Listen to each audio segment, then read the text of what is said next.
जय महाकाल, जय महाकाली, हर हर शिव शंभो, जय सिया राम की। श्री कृष्ण द्वारा बाण की भुजाओं को काटा जाना। सिर काटने के लिए उद्यत हुए श्री कृष्ण को शिव का रोकना और उन्हें समझाना। श्री कृष्ण का परिवार समेत द्वारका को लौट जाना।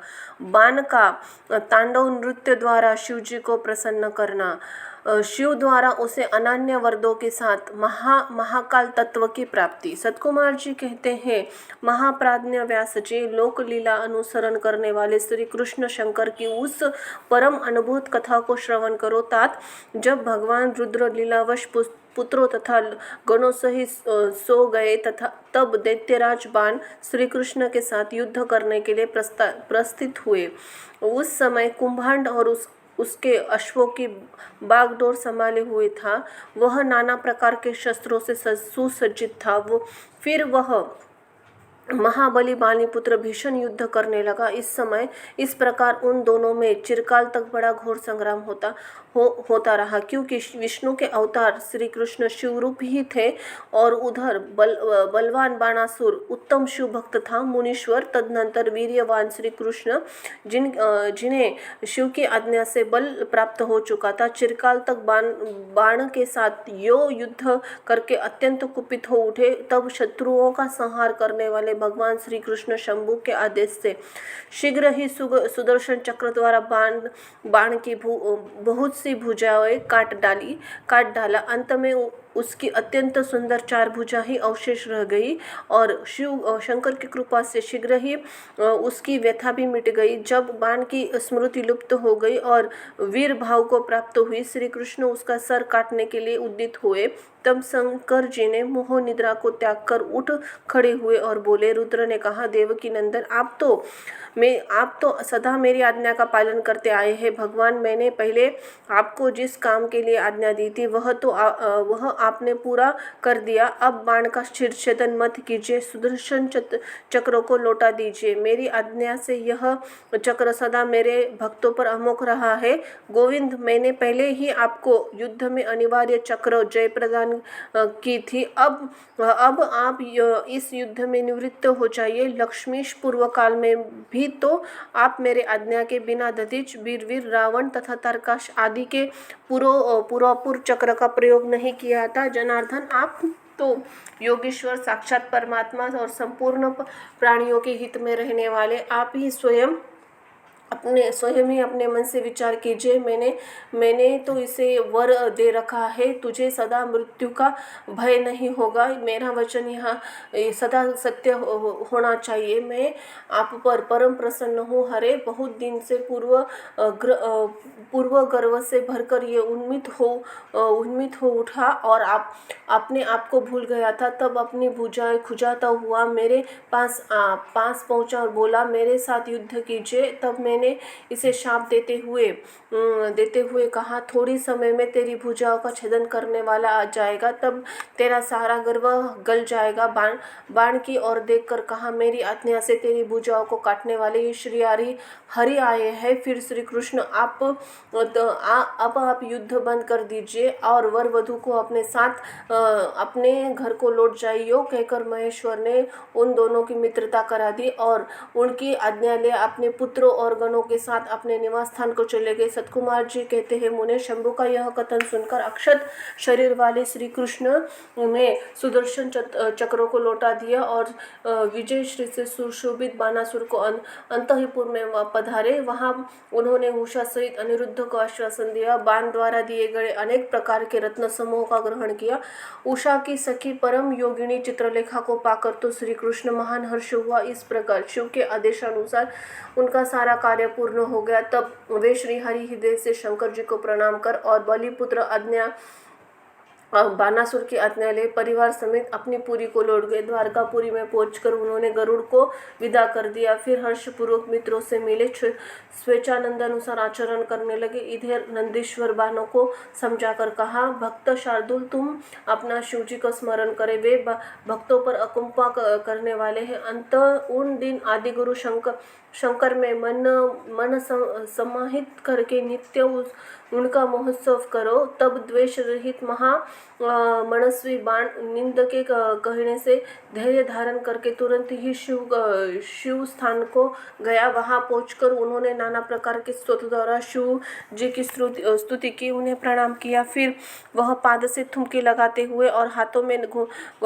हाथों के घुमाते हुए नाना प्रकार के अलीढ़ और प्रद्यालीढ़ और आदि प्रमुख स्थानों द्वारा सुशोभित नृत्यों में प्रधान तांडव नृत्य करने लगा। उसी समय वह हजारों प्रकार से मुख द्वारा बाजा बजाते रहा और बीच बीच में भौहों को मटकाकर तथा सिरों को कपाकर सहस्त्र प्रकार के भाव भी प्रकट करता जाता था। इसी प्रकार नृत्य में मस्त हुए महाभक्त बाणासुर ने महान नृत्य करके नतमस्तक हो त्रिशूलधारी चंद्रशेखर भगवान रुद्र को प्रसन्न कर लिया। तब नाच गान करके प्रेमी भक्त वत्सल भगवान हर्षित होकर बाण से बोले। रुद्र ने कहा, बलिपुत्र प्यारे बाण, तेरे नृत्य से मैं संतुष्ट हो गया। अंत ही जितेंद्रिय, तेरे मन में जो अभिलाषा है उसके अनुरूप वर मांग ले। सतकुमार जी कहते हैं, मुने शंभू की बात सुनकर दैत्यराज बाण ने इस प्रकार वर मांगा, मेरे घाव भर जाए, बाहु युद्ध की क्षमता बनी रहे, मुझे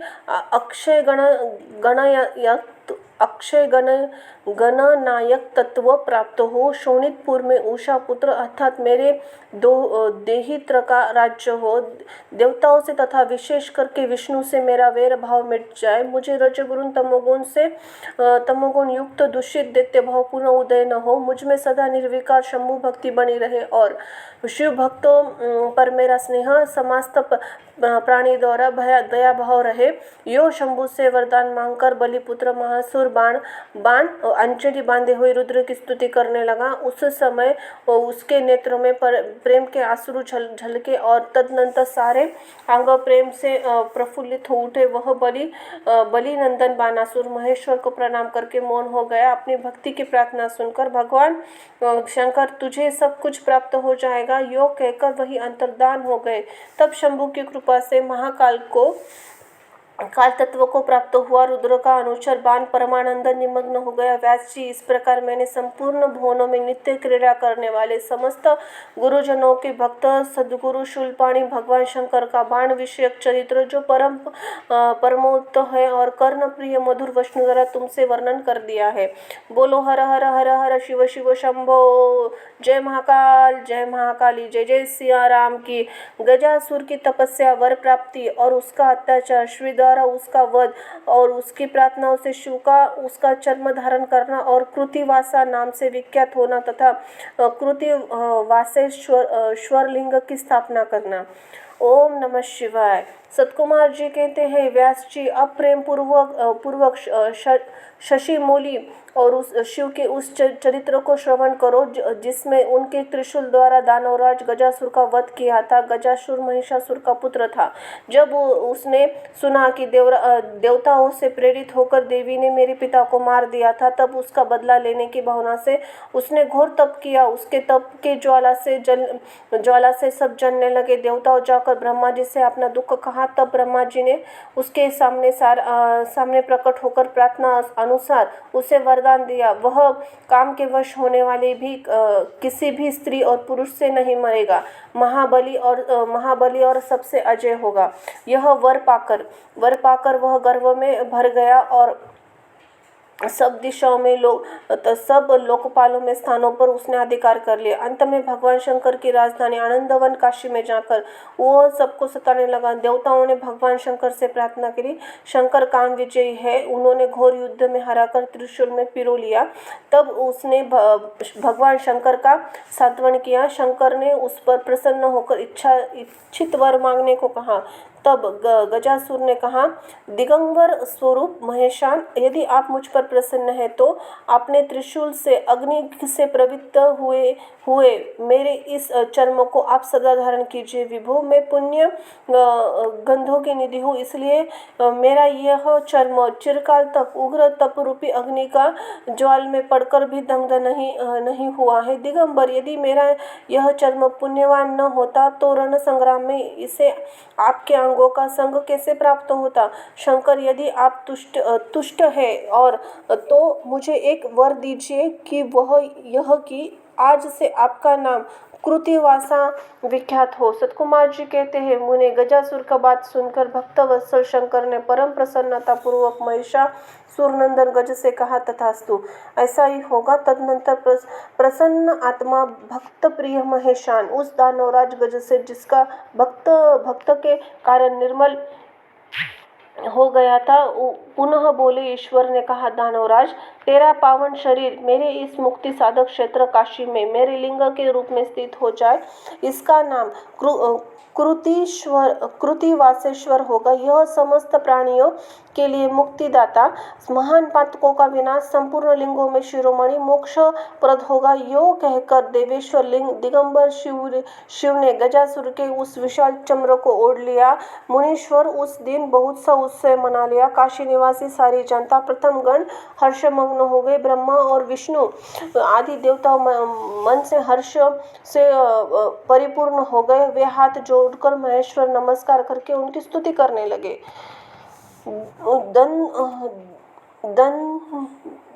दुम्भु निर्हात नामक दैत्य का व्याघ्र रूप से शिव भक्त पर आक्रमण करने का विचार और शिव भक्त द्वारा उनका वध।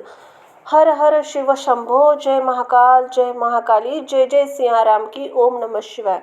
सतकुमार जी कहते हैं, व्यास जी, अब मैं चंद्रमौली का उस चरित्र का वर्णन करूंगा जिसमें शंकर जी ने दुम्भु भी निर्हात नामक दैत्य को मारा था। तुम सावधान होकर श्रवण करो।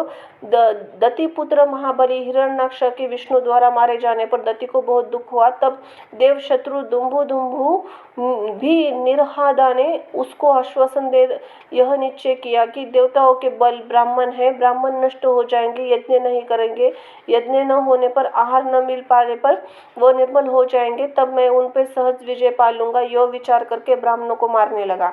ब्राह्मणों का प्रस्थान वाराणसी है, यह सोचकर वह काशी पहुंचा। वन में वनचर प्रकट होकर समाधि लेते हुए, जल में जलचर बनकर स्नान करते हुए, रात में व्याघ्र बनकर सोते हुए ब्राह्मणों को खाने लगा। एक बार शिवरात्रि के अवसर एक भक्त अपनी पर्णशाली में देवादिदेव शंकर का पूजन करके ध्यानस्थ बैठा था।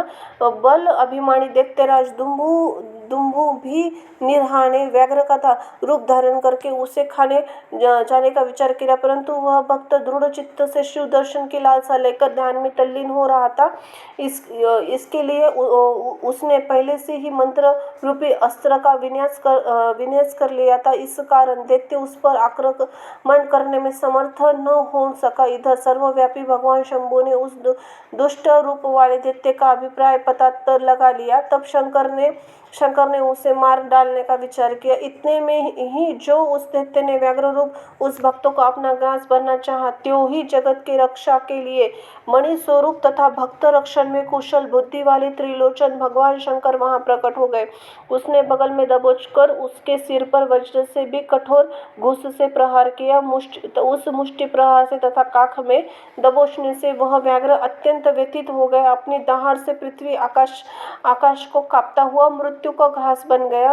उस भयंकर शब्दों को सुनकर तपस्वियों का हृदय कांप उठा। वे रात में ही उस शब्द का अनुसरण करते हुए उस स्थान पर आ पहुंचे। वहां परमेश्वर शिव को बगल में पापियों को दबाए हुए देखकर सब लोग उनके चरणों में पड़ गए और जय जय कर उनकी स्तुति करने लगे। तदनंतर महेश्वर ने कहा, जो मनुष्य यहाँ आकर श्रद्धापूर्वक मेरे इस रूप का दर्शन करेगा, निसंदेह ही उसके सारे उपद्रव नष्ट कर दूंगा। जो मानव इस चरित्र को सुनकर हृदय में लिंग का स्मरण करेंगे, संग्राम में प्रवेश करेंगे, उसे अवश्य ही विजय की प्राप्ति होगी। मुने, जो मनुष्य व्याघ्रेश्वर के प्राकट्य से संबंध रखने वाले इस परमोत्तम चरित्र को सुनेगा अथवा दूसरों को सुनाएगा, पढ़ेगा और पढ़ाएगा, वह समस्त मनोवांछित वस्तुओं को प्राप्त कर लेगा। अंत में संपूर्ण दुखों से रहित होकर मोक्ष का भागी होगा। शिवलीला संबंधी अमृतमय अक्षरों से परिपूर्ण यह अनुपम व्याख्यान स्वर्ग, यश और आयु को देने वाला तथा तथा पुत्र पौत्र तथा वृद्धि करने वाला है। विदल और उत्पल नामक दैत्यों का पार्वती पर मोहित होना और पार्वती का कंदुक प्रहार द्वारा उनका काम तमाम करना, कंदुकेश्वर की स्थापना और उनकी महिमा। हर हर हर हर शिव शंभो, जय महाकाल जय महाकाली, आदि शक्ति उदय उदय, जय जय सिया राम की। ओम नमः शिवाय। सतकुमार जी कहते हैं, व्यास जी, जिस प्रकार परमेश्वर शिव ने संकेत से दैत्यों को लक्ष्य बनाकर अपनी प्रिया द्वारा उसका वध किया था, उसका चरित्र में तुम लोगों को प्रेम पूर्वक श्रवण करो। विदल और उत्पल नामक 2 महादैत्य थे। उन्होंने ब्रह्मा जी से किसी के पुरुष के हाथ से न मरने का वर प्राप्त करके सब देवताओं को जीत लिया था। सब देवताओं ने ब्रह्मा जी के पास जाकर अपना दुख सुनाया। उनकी कहानी सुनकर ब्रह्मा ने कहा, तुम लोग शिव सहित शिव का आदरपूर्वक स्मरण करके धैर्य धारण करो। वे दोनों दैत्य निश्चय ही देवी के हाथों मारे जाएंगे। शिव सहित शिव परमेश्वर कल्याण करता और भक्तवत्सल है, वे शीघ्र ही तुम लोगों को कल्याण करेंगे। सतकुमार जी कहते हैं, मुने देवों से यो कहकर ब्रह्मा जी का शिव का स्मरण करते हुए मौन हो गए। तभी देवगण आनंदित होकर अपने धाम को लौट गए। एक समय नारद जी के द्वारा पार्वती के सौंदर्य की प्रशंसा सुनकर वे दोनों दैत्य उनका अपहरण करने की बात सोचने लगे। पार्वती जहाँ गेंद उछाल रही थी वहीं जाकर आकाश में विचरने लगे। वे दोनों घोर दुराचारी थे, उनका मन अत्यंत चंचल हो रहा था। वे गणों का रूप धारण करके अंबिका के निकट गए। तब दुष्टों का संहार करने वाले शिव ने अवहेलना पूर्वक उनकी ओर देखकर उनके नेत्रों से प्रकट हुई चंचलता के कारण उन्हें तुरंत ही पहचान लिया। तो फिर तो सर्वरूपी महादेव ने दुर्गत नाशिनी दुर्गा को कटाक्ष द्वारा सूचित कर दिया, ये दोनों दैत्य है, गण नहीं है तात। तब पार्वती अपने स्वामी महाकौतुकी परमेश्वर शंकर से उस नेत्र संकेतों को समझ गई। तदनंतर सर्वज्ञ शिवांगी अर्धांगिनी पार्वती ने उन संकेत को समझकर उसी गेंद से एक साथ उन दोनों पर चोट की। तब महादेवी गेंद से आहत होकर वे दोनों महाबली दुष्ट दैत्य चक्कर काटते हुए उसी प्रकार भूमि तल पर गिर पड़े, जिसके वायु के से झलोके से चंचल होकर 2 पके हुए ताड़ के फल अपनी डंठल से टूटकर गिर पड़ते हैं, अथवा जैसे ही वज्र के आघात से महागिरी के 2 शिखर ढह जाते हैं। इसी प्रकार अकार्य करने के लिए उद्यत उन दोनों महादैत्यों की धराशायी करके वह गेंद लिंग रूप में परिणित हो गई। समस्त दुष्टों का निवारण करने वाली वह लिंग कंदुकेश्वर नाम से विख्यात हुआ और ज्येष्ठेश्वर के समीप स्थित हो गया। काशी में स्थित कंदुकेश्वर लिंग दुष्टों का विनाशक, भोग और मोक्ष के प्रदाता, सर्वदा सत्पुरुषों का समस्त कामनाओं को करने वाला, जो मनुष्य इस अनुपम आख्यान को हर्षपूर्वक सुनाता और पढ़ता है, उसका भय का दुख नहीं है। वह इस लोक में नाना प्रकार के संपूर्ण उत्तम के सुख उपभोग कर अंत में देवलोक को दिव्य गति को प्राप्त कर लेता है। ब्रह्मा जी कहते हैं, मुनिसतम, मैंने इस रुद्र संहिता के अंतर्गत युद्ध खंडन का वर्णन किया है। यह खंड संपूर्ण मनोरथ को पूर्ण करने वाला है। इस प्रकार मैंने पूरी की पूरी रुद्र संहिता का वर्णन किया है। यह शिव जी को सदा परम प्रिय मुनि भक्ति मुक्ति रूप फल प्रदान करने वाली। सुत जी कहते हैं, इस प्रकार शिव ना गुमामी ब्रह्मपुत्र नारद शंकर के उत्तम यश का तथा शिव शतनाम को सुनकर कृतार्थ हो गए। यो मैंने संपूर्ण चरित्रों में प्रदान किया है। कल्याणकारक यह ब्रह्मा नारद का संवाद संपूर्ण रूप से कह दिया। अब तुम्हें कौन सी और क्या सुनने की इच्छा है? रुद्र संहिता युद्ध खंड संपूर्ण रुद्र संहिता यहाँ पे समाप्त होती है। बोलो हर हर हर हर शिव शंभो, जय महाकाल जय महाकाली, जय जय सिया राम की जय हो, प्रभु हनुमान जी महाराज की। धन्यवाद।